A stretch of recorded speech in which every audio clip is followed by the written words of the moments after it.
Good morning. You're listening to Central Wisconsin's 24-hour information station, AM 1320 WFHR. It's time now for the Morning Magazine, brought to you by Comfort Air Heating, Cooling, Plumbing.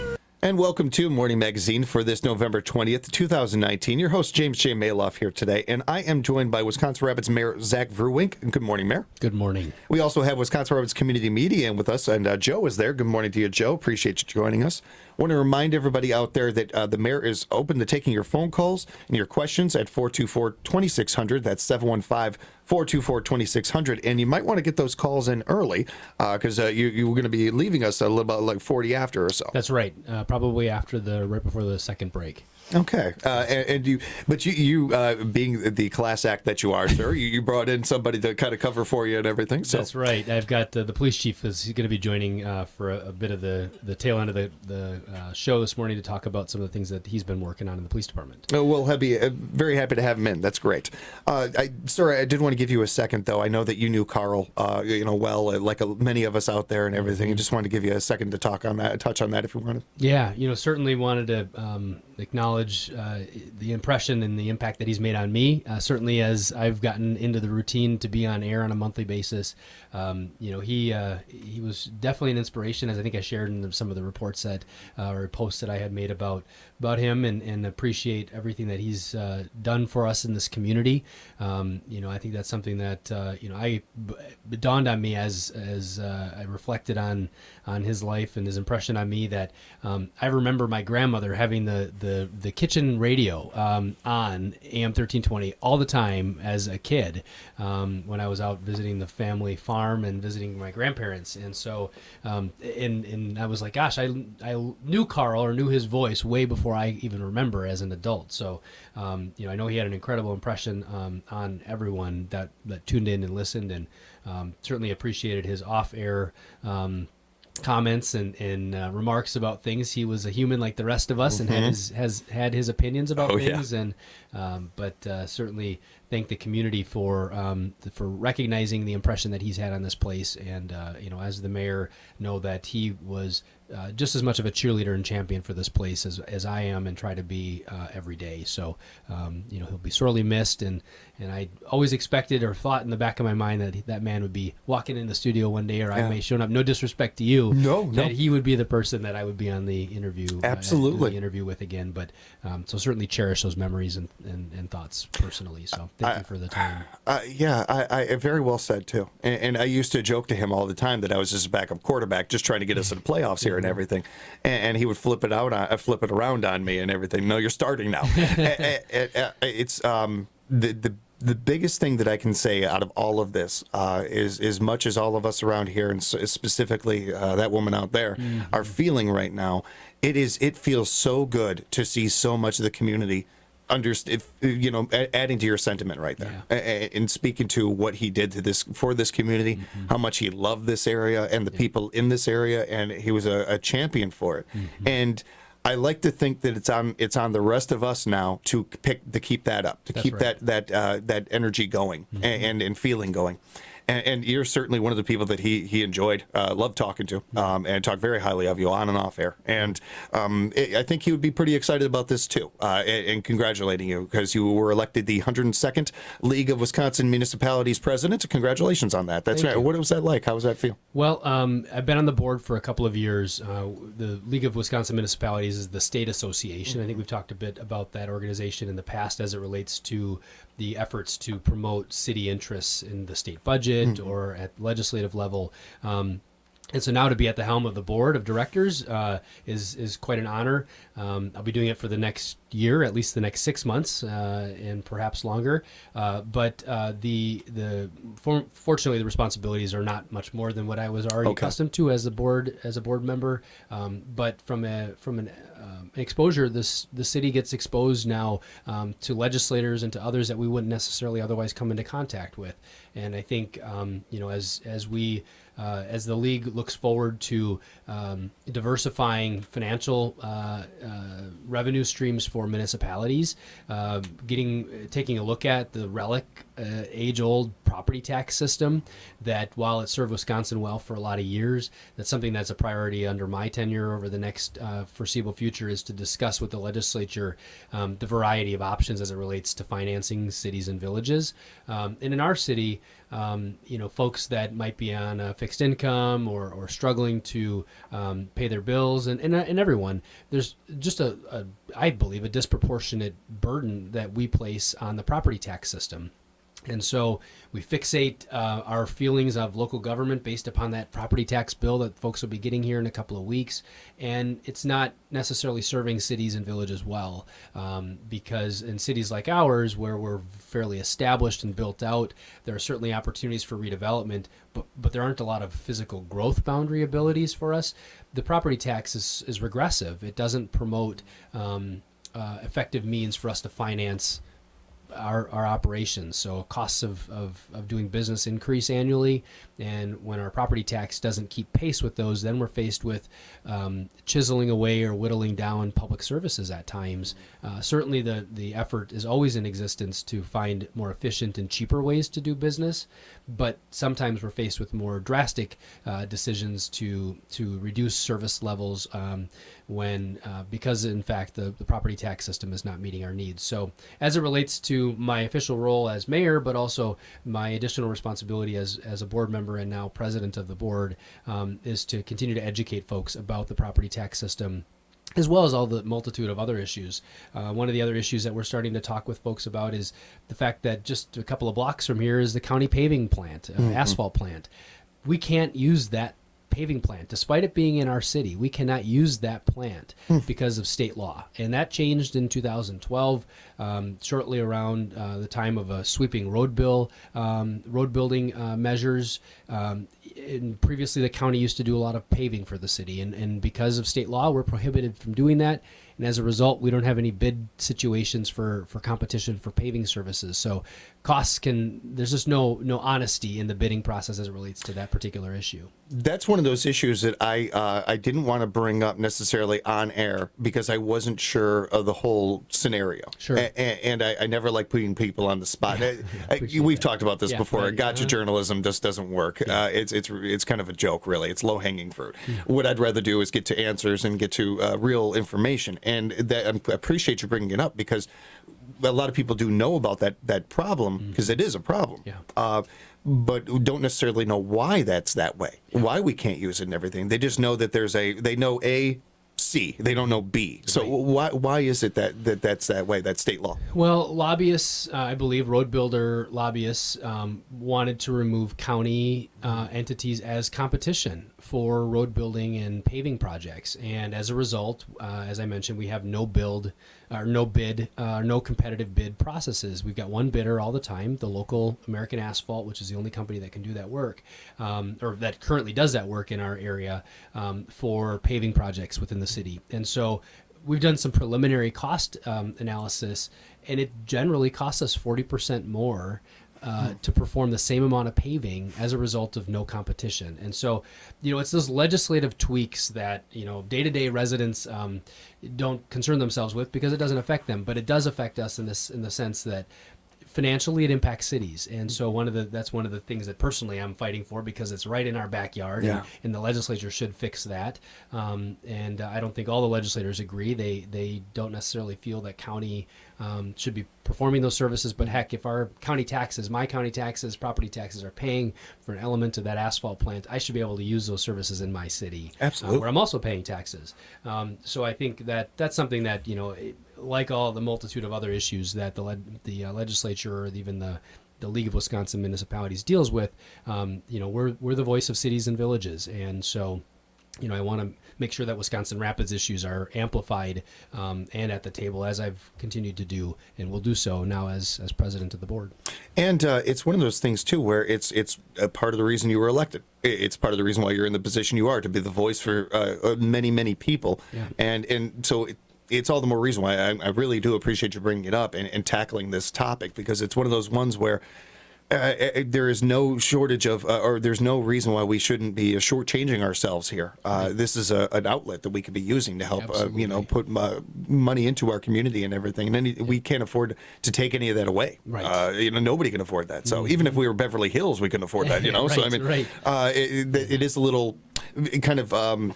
It's more than frustrating, really. It is, but it's something that's sounds like you're working on here, and do appreciate that work that you're putting in on it. Yeah. To backtrack a little bit to the city tax thing, because that's something that is an issue that I've heard rumblings about as long as I've lived out here. But from what I understand, there wasn't always a lot of wiggle room to do anything about it. Are you? And you don't have to get into complete details about this, certainly. But are you? From what I'm hearing, that there is some wiggle room, that there is some work that can be done on that. So generally, what would happen is that, particularly with the studies that have been done on the property tax system in Wisconsin, is introducing alternative modes of raising revenue. So it's not about necessarily eliminating a fee or a cost, right? Because then we'd have to reduce our service. We would just literally not do something that we currently are doing. So the conversation is to introduce kind of a better sharing of that financial responsibility. So sales taxes, Wisconsin generally is not heavily reliant on sales taxes as compared to other states. So one of the ideas would be to create a local option sales tax. Now, I would advocate that we shouldn't necessarily add a sales tax without having a conversation about what we're reducing elsewhere. I think that's only fair. So you're offsetting one another. Right. But as a city like ours, where we don't have a lot of adjustment opportunities for cost increases, the sales tax offers some progressive means of raising revenue. So, and it's a bit more equitable in that who pays sales tax? Anybody that makes a purchase in our county or in our city. And a lot of those folks are not necessarily living in the city. So right now, the roads that are being reconstructed and plowed and maintained are generally paid for by local property taxes payers. But we know that far more people use those roads than live here. So the idea would be to create some diverse revenue streams, and sales tax being one of those options. Ohio's a good example where they've got a couple of options when it comes to raising revenue, not so much just reliant on property tax. And in some ways, some might argue that the property tax is the most progressive way, right? If your property is worth more, you pay more in taxes. And I think to a point that's true. But there are other reasons and other options certainly to consider. And so it's obviously very timely because we took on the 2020 budget last night and approved that at council. So I can share that as well. But, as it relates to the tax increase there. Speaking with Wisconsin Rapids Mayor Zach Vruwink, and I do want to remind you all that the phone lines are open if you have questions for the mayor, 715-424-2600, 424-2600. And that's a perfect segue into the city council meeting from last night. How did that go? Went well. We had a number of things on our docket for the meeting, and one of which was the adoption of the 2020 budget, which also sets the tax levy and ultimately the tax rates that will be reflected on people's little early Christmas gift when we all get our tax bills in December here coming up. But the city's budget did pass, and as associated with that, when we factor all the other taxing jurisdictions into the property tax bill, folks that, let's say, on a $100,000 home, they're looking at paying about $33 more next year in their total property tax bill. So folks that have a $50,000 home or $75,000 home are looking between $16 to $20 some dollars on their property. So on a $100,000 home, about a $33 increase to the taxes to their tax bill. So really a very conservative increase, less than 2%, 1.5% or so, or a little bit less of a percentage on a percentage basis increase for folks that are curious about what their property tax bill will look like come December. And what other kind of things were discussed last night? We also talked about the sign ordinance. There was some discussion about that. The Planning Commission had, over the course of, probably a year, and more than a dozen meetings, talked about revising the city's sign ordinance. And signs, are sometimes a difficult topic to regulate for some, particularly the different interests, because from a business owner's perspective, they want to generally be able to have as much flexibility to do what they want, to market themselves, and from a community perspective, it's about health, safety, and welfare in some respects. That signs shouldn't become distractions to motorists. They shouldn't impede parts of the rights of way, where you want to make sure those things are unobstructed, so motorists and pedestrians don't have impediments to be able to see one another if they're using the city streets or right of way. And then there's also this community aesthetic perspective that, do we want to be the next Las Vegas and have flashing signs 24 hours a day on every inch of commercial property? Or do we want something maybe a bit more conservative that strikes a balance, that makes sure that business owners have ample opportunity to market themselves, but also recognizing that there's certain standards that have to be met? And when you think about aesthetics, you go to newer developed communities, and you'll find a lot more monument style signage, lower signage, doesn't promote this kind of 1970s look and feel like 8th Street looks like today. We hear a lot of comments from folks about that. So the Planning Commission over this period of time, in working with our sign consultant, was trying to strike that balance. We like more of this, but we don't like more of we want less of this. And so despite all of that discussion and review and balance, the council last month sent it back to the Planning Commission, and then last night, after the Planning Commission spent a couple hours on it on Monday night, decided to postpone the adoption of the new ordinance till March. And the reasons shared last night were generally associated with the vacancy we have in the community development director's position.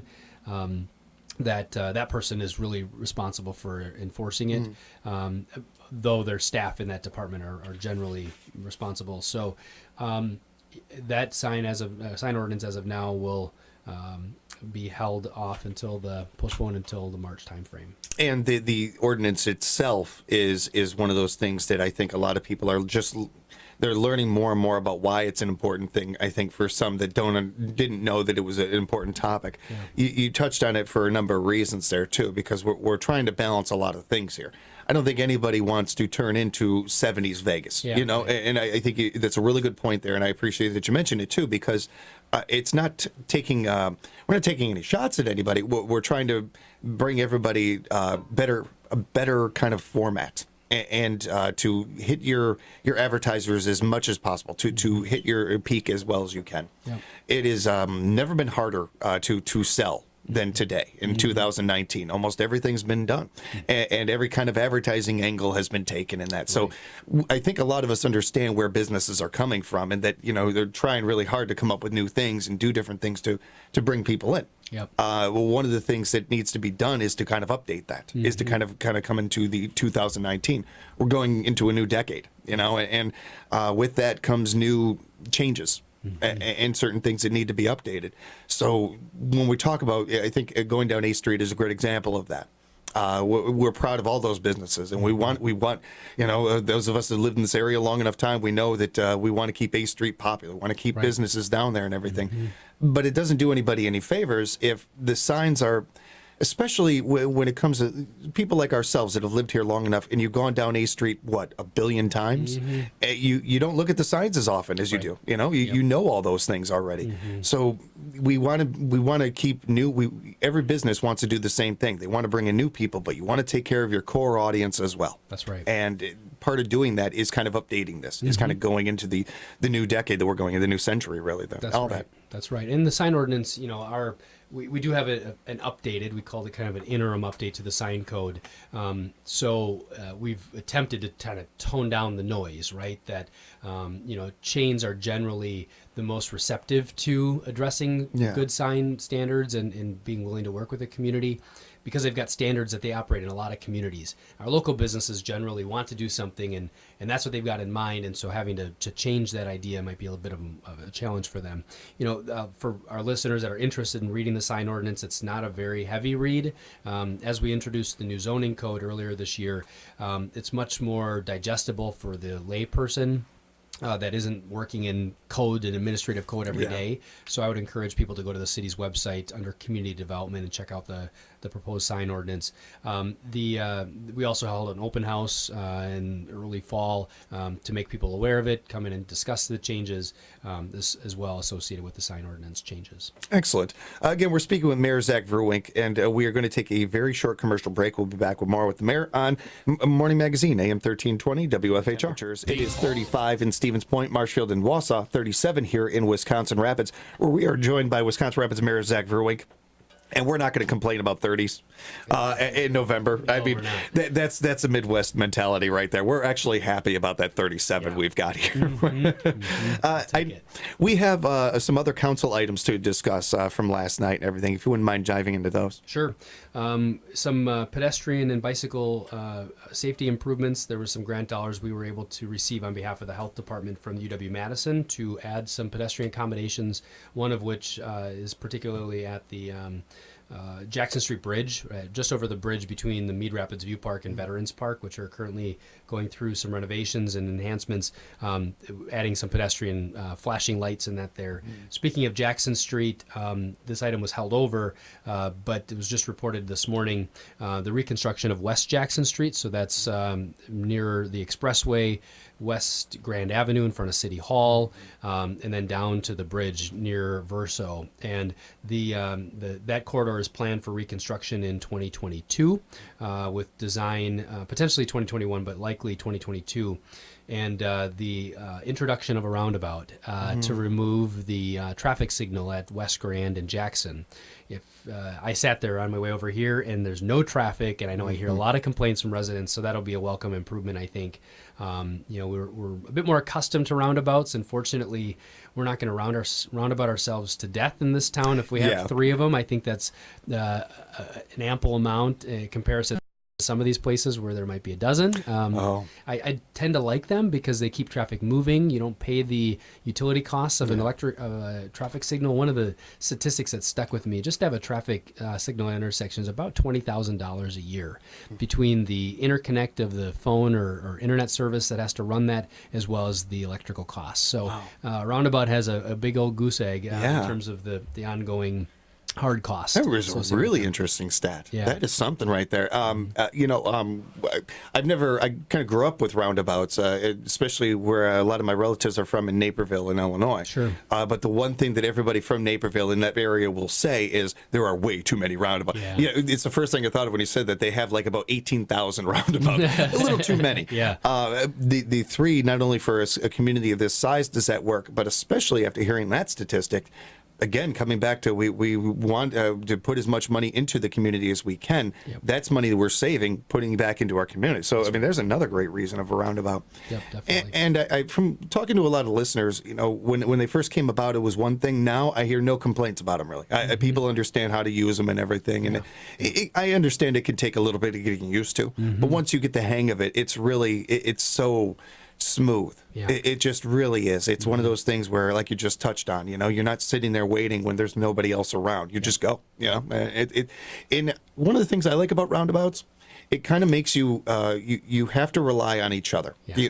I think that we need more of that, where we're paying attention to our fellow drivers and each other on the road, and a little more kind of on guard, on point. We talk about this with the signs, on A Street. We don't want to distract drivers. Every one of us are tired of seeing people on their phones when they're driving. Yeah. This keeps you a little bit more on point. It keeps you a little more having to pay attention to what other drivers are doing, which I don't think is a bad thing. That's right. Yeah, no, it does. It keeps us alert, and I think for the benefits you mentioned, there's also kind of a gateway component that some roundabouts have taken on in areas where either it's an entrance to a city, or in this case, it's kind of our downtown waterfront district, and that's something that we're planning to incorporate within the design of the project.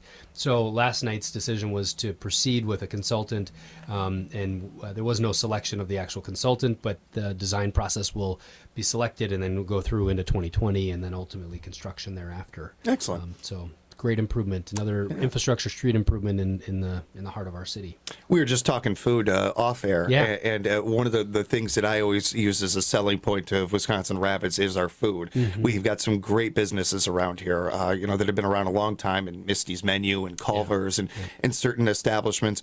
It is always nice to have some variety, and we're getting a little bit more of that as we see. We've had some. I don't want to take anything away from other restaurants that serve different foods, but we've gotten some new ones coming into the area, and that's been nice. Yeah, it has. In fact, as of last night, there would be another restaurant that has been reported, but for our listeners to remind them, near Hardee's, which is in the formerly Shopko Plaza 2 Mall, which is at the corner of the Expressway and 8th Street. La Taqueria, that's a young couple young business owners that own a very successful restaurant up in Wausau. Saw opportunity in Wisconsin Rapids, and I know many residents travel to Wausau to eat at that restaurant, so they were very encouraged by that in the community to work with, that they're now planning to open that shortly into the new year.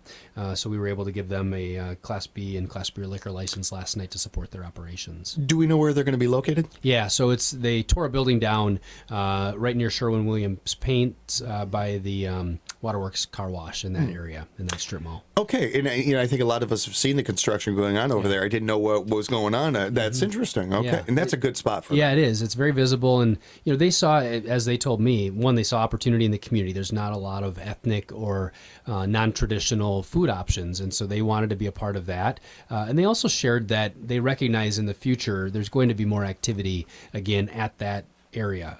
While Shopko's is vacant today, they recognize that there will be somebody that'll take that vacancy on at some point, and they want to be a part of the energy. And I was really encouraged by that. There's somebody that has been working on the Shopko vacancy for a while myself.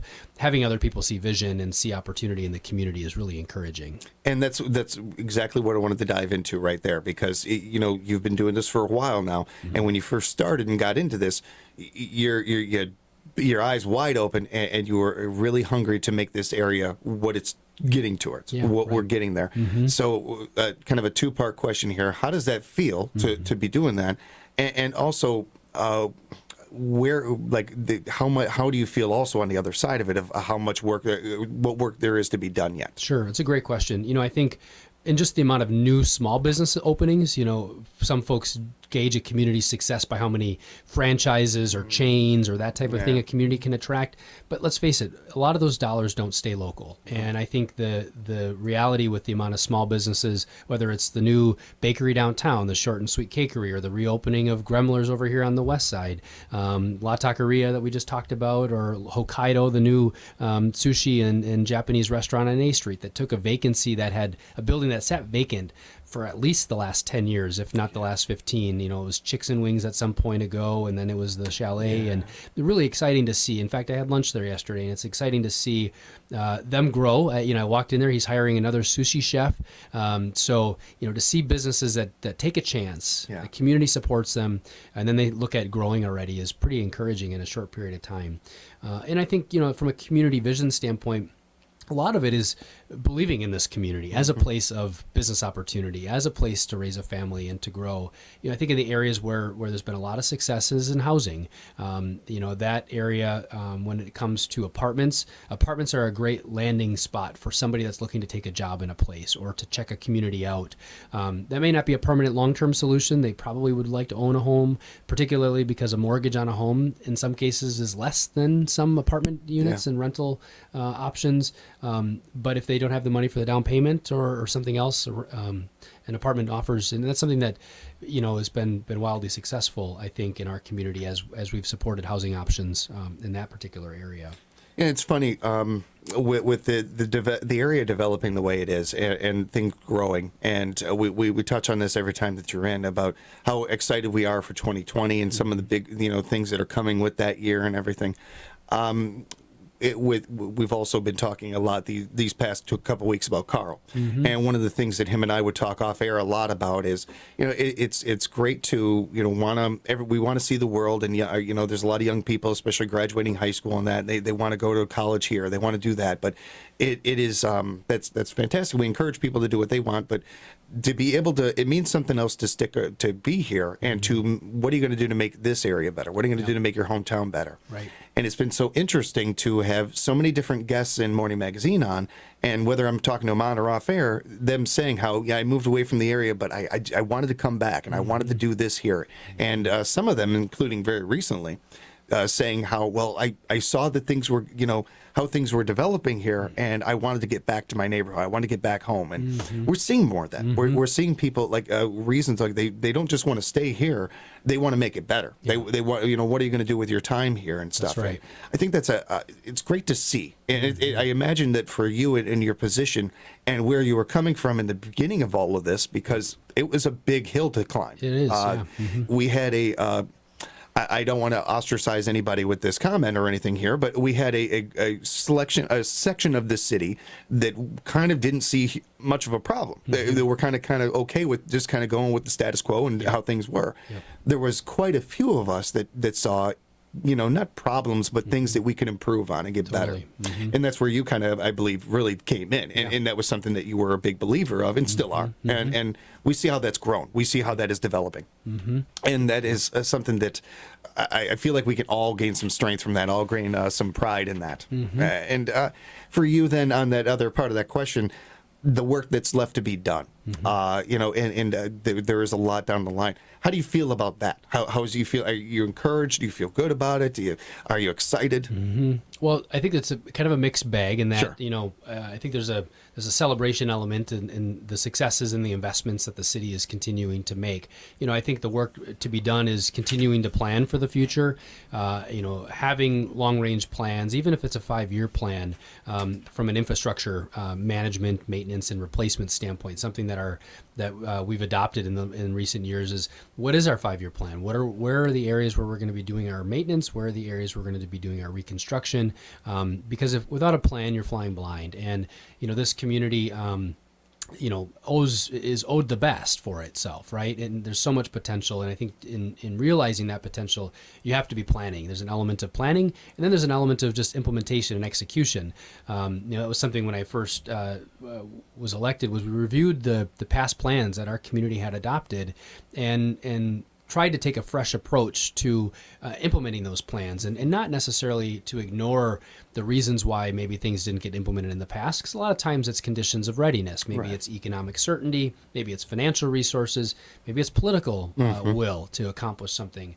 There's a lot to be done. The city is engaged in some real estate activities that the market was not willing to take on. And healthy communities, thriving communities, are ones that do play in those areas that almost act as an intermediary or stopgap. So certainly the work to be done, for us, the achievement will ultimately be when something happens in those particular areas. But really the accomplishment is also worth celebrating, in that the city did take a step to do something. It just didn't sit on its hands and say, well, in due time, somebody somewhere, sometime with some resources will do something with it. And that hasn't been our approach at the city. And I think it's evidenced in the reinvestments in like the aquatic center development at Witter Field. It's evidenced in the infrastructure, like the river crossing with the new wastewater line that we turned online earlier this year. Big investments, but ones that'll pay dividends over the next 40 to 60 years. Something that the community deserves: good planning. It deserves sound investments and discipline. Right, at some point you can't do everything. You've got to pick and choose the priorities. As we talk with the city budget and others, the priorities for next year from an investment were to close out our obligations with the pool project and to continue to fundraise, or in some cases on the street pieces, that we're going to continue to reinvest in street reconstruction where necessary. So certainly a lot of work to be done. And I think, the community has a ton of potential. One, to be exposed and recognized by people from the outside, but two, even for ourselves, to recognize where the opportunities are and to seize those opportunities. So it's pretty exciting and encouraging to see people, those that we've had talked about here today or other shows, that have taken on an investment. I talked to there's a new little art studio downtown that just opened near the cultural center by the Johnson Hills building. She took on a storefront that was vacant, said, I've got this business idea. I want to try it and see what happens. And she's she's getting her feet wet and she's learning what it's like to own a small business in our community. And I give her a lot of credit because it's one thing to have the idea and say, I'd like to do this, but it's a whole nother thing to actually have done it. And I think in a lot of ways, we're doing it at the city, and people are doing it, in the private sector as well. Yeah, in that private sector, on a smaller scale, she's doing what the city is doing on a bigger scale. Exactly. And that proactive nature is so refreshing to see. And it's been that way for a while now. And it's, when I talked before about there were certain sections of the city that felt one way and others, it feels like everybody's on the same page. We all have, our different thoughts and everything here and there, but really we're all on the same page as far as we are enjoying and hopeful about the way things are going. And we're hungry to do more, and we want to do more and make this area as great as possible. That's right. Before we bring the police chief in, he should be here any moment, I imagine. Yeah. I did want to ask, because we won't be talking to you for probably a month in between. I want to wish you and your family a great Thanksgiving. Yes, and I had to ask, do you guys have any traditions or anything like that? Are you going to be able to stay in town? Thanksgiving rotates between hosts, so it's always but it's always a traditional. You've got turkey, green bean casserole, all the fixings that go along with Thanksgiving dinner. That also is around many of us that are deer hunters. So I want to wish everyone a great Thanksgiving and a safe hunt for those that are taking their shot at bagging their large buck this coming weekend and into the next week.